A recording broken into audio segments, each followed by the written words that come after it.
Hey, fellow Restopians, welcome back to Restopia. So, feeling better now, wasn't feeling too well. Last video I did use my new camera still.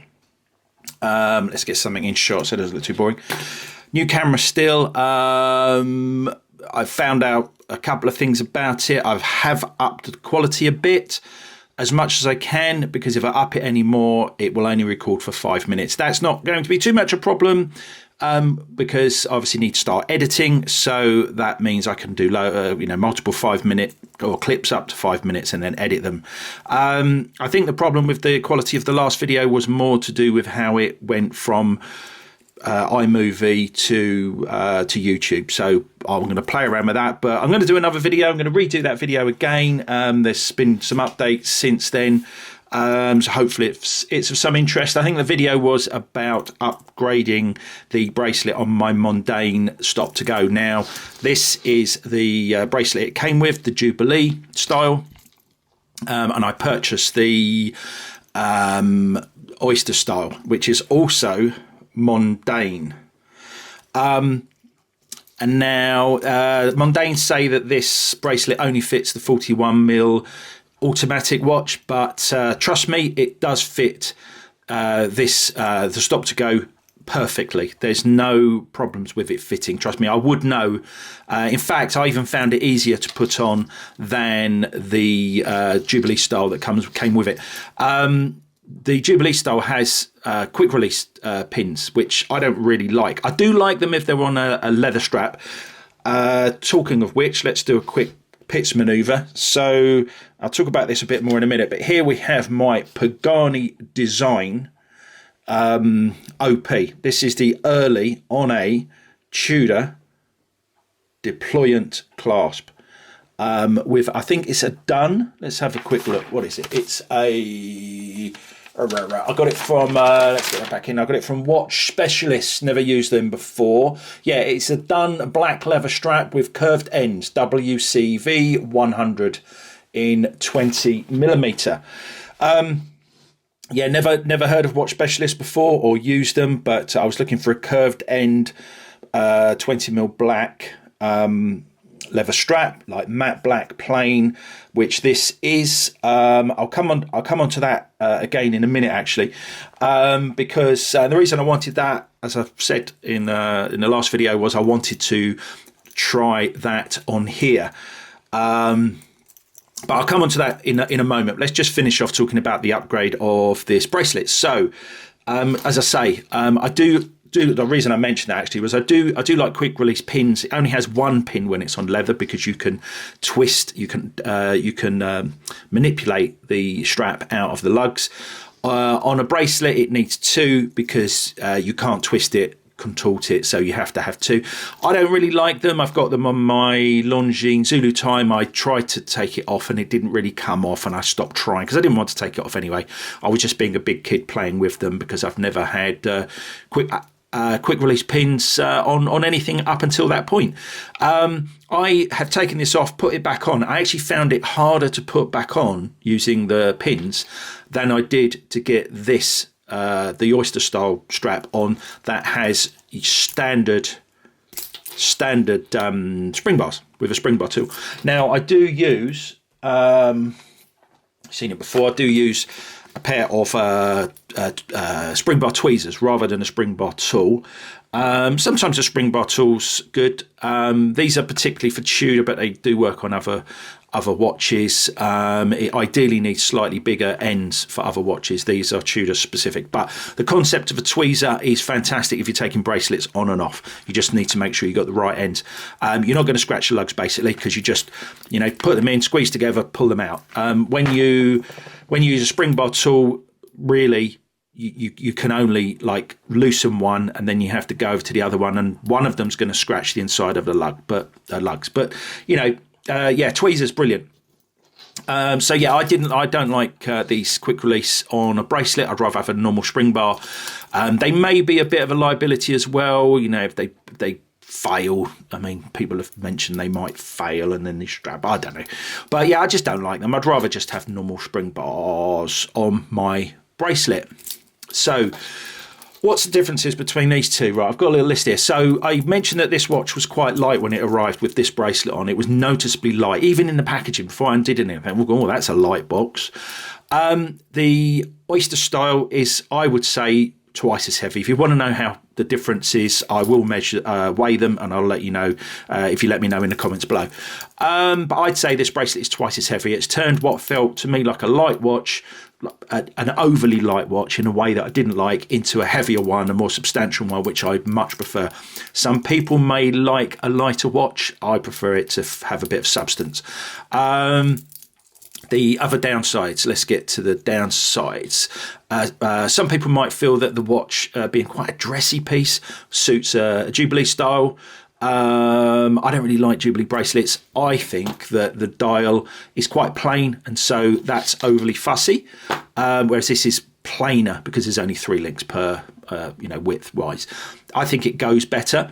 I was talking downsides.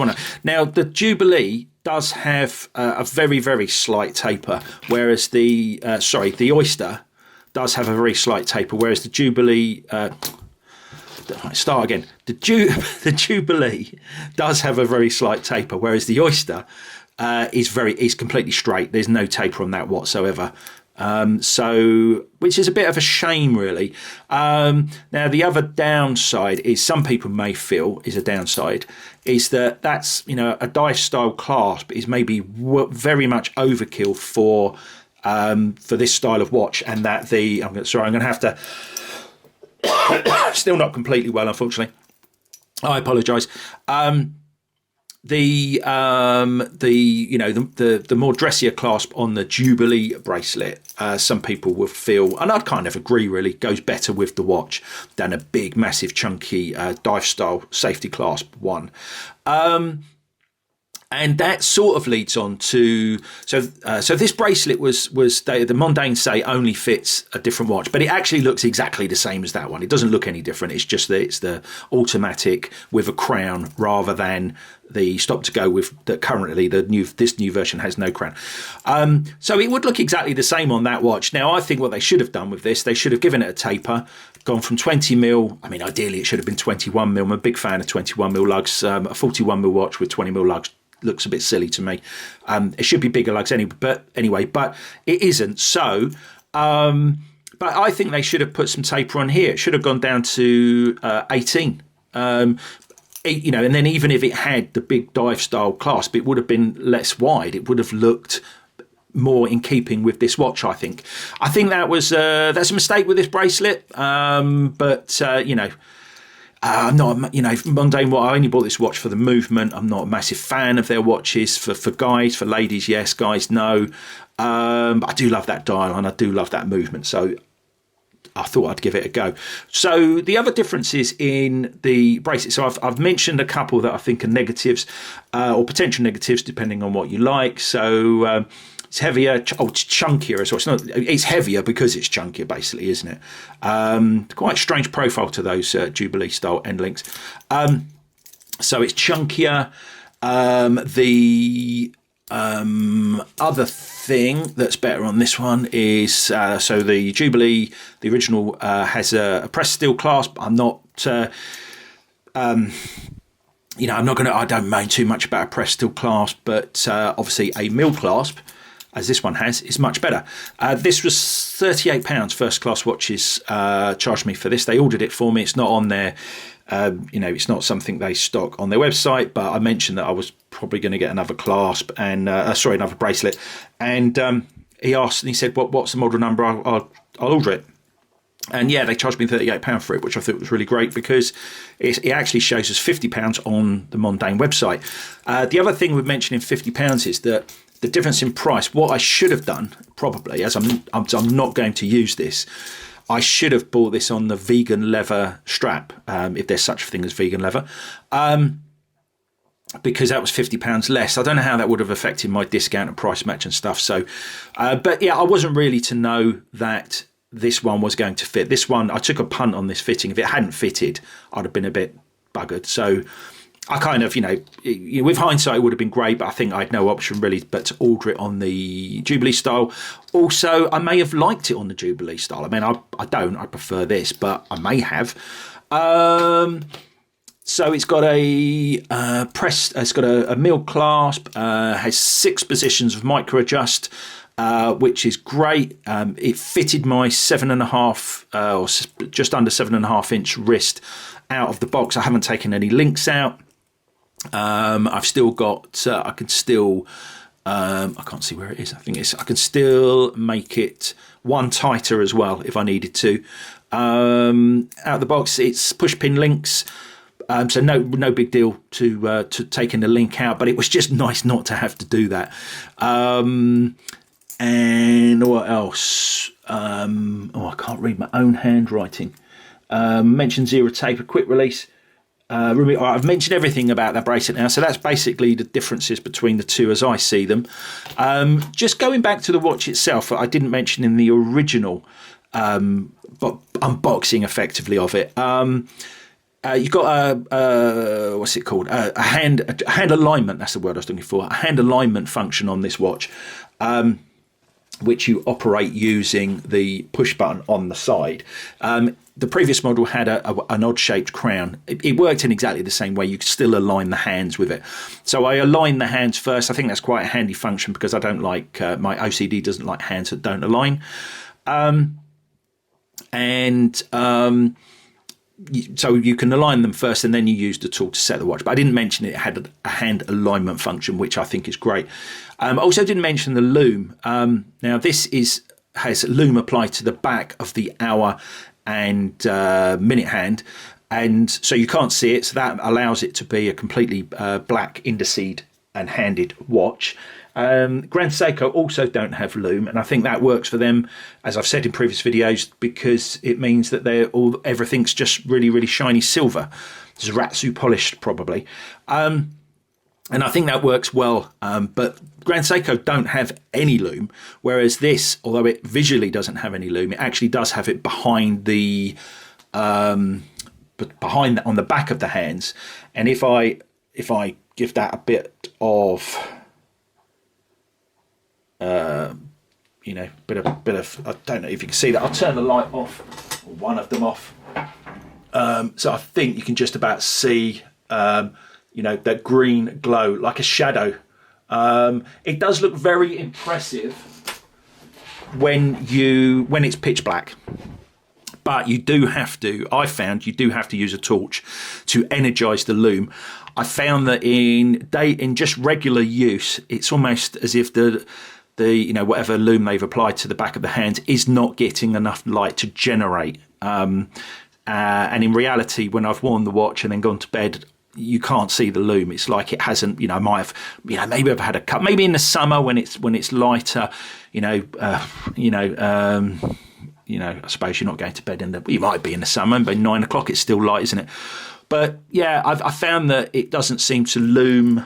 You have to kind of shine a torch on it, but it's fun. I don't really use loom. It's not something that appeals to me. I prefer this Grand Seiko not to have it.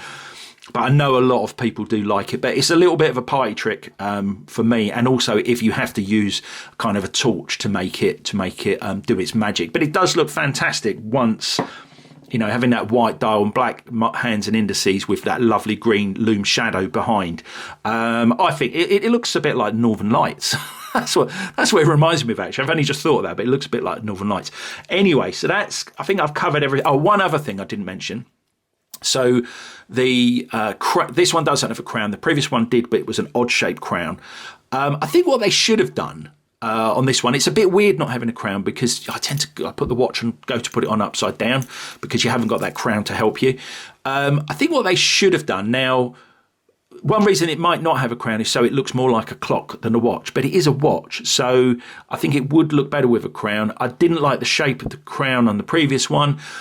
So I suppose I prefer this one to that one. Not sure, but it is what it is now. But I think what they should have done, they could have put like a fake crown on there. They could have put, just literally had a crown like that on there, but that doesn't move, and just had that little pushy bit inside on the, on the end of the crown. So then it would look like it had a crown. It would look completely normal, but you'd still use the push the stylus to operate the watch.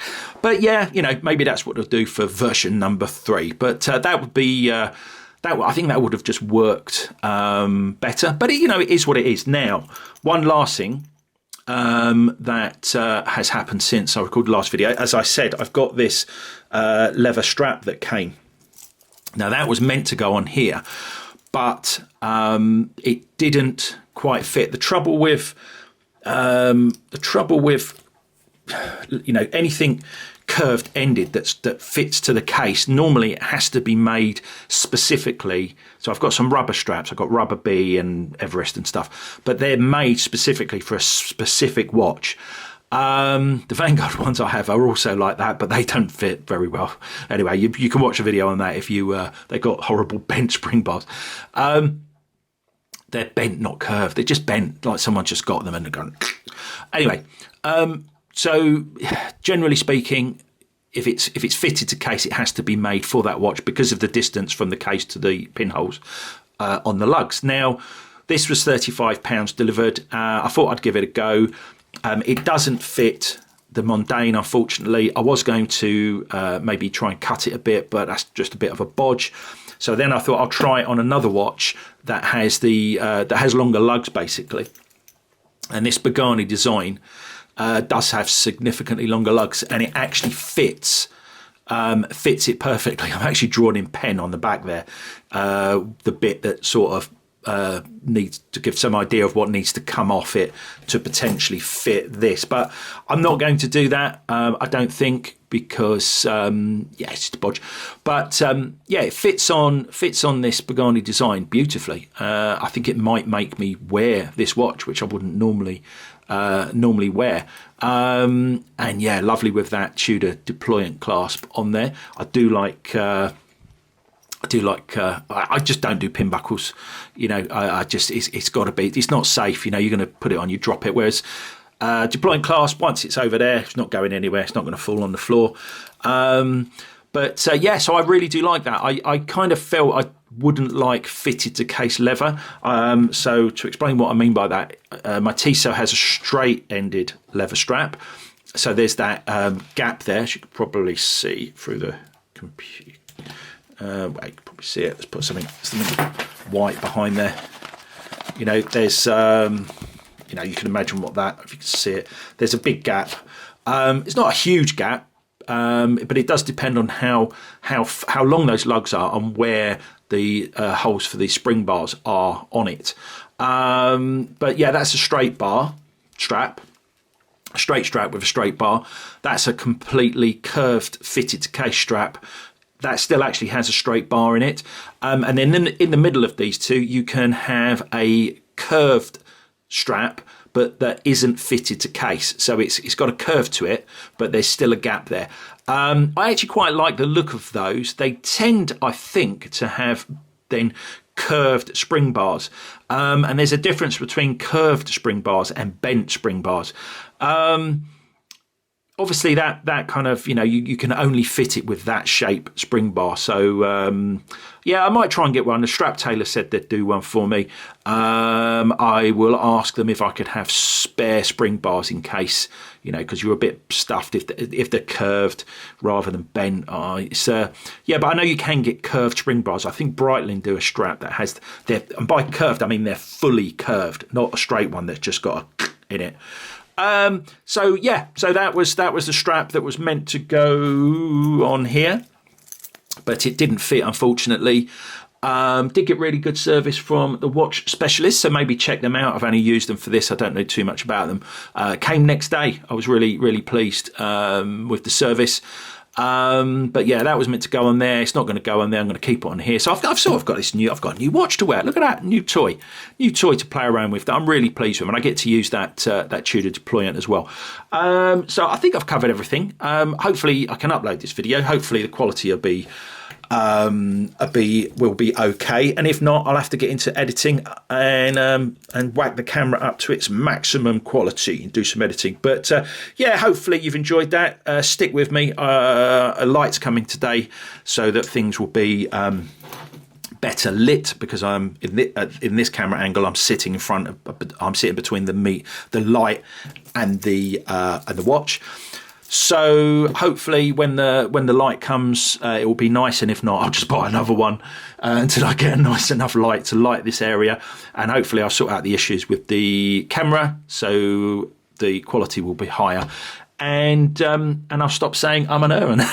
Well, I can say I'm an Aaron as much as I want, but I'll just edit them all out. Well, that's turned into a longer video than I wanted it to be, but yeah, hope you're having a good new year. For now, one wrist, live it.